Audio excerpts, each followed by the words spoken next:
Hello guys, welcome to this channel. I hope you guys are doing well. Before we start, make sure to subscribe to this channel and hit that notification bell to get updated from us. Today in this video, I am going to teach you to save solution in Khan Academy app. Make sure that you are connected to your Wi-Fi and you have already logged into it. Now let's get started. Open your Khan Academy app. Here we go. At the bottom you can see search button. Tap on that. Now here you can see different subjects. Here you have to choose any of them. Here I will be choosing math. Now choose the grade or you can choose the topic. Here I will be choosing trigonometry.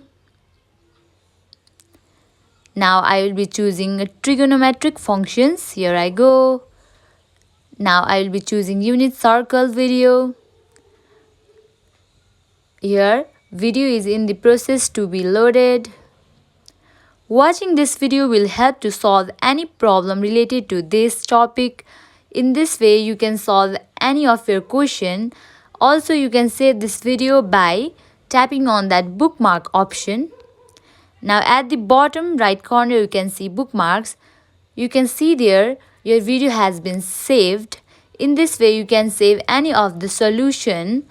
I hope this video will help you. At last, make sure to like, share and subscribe to this channel. Thank you.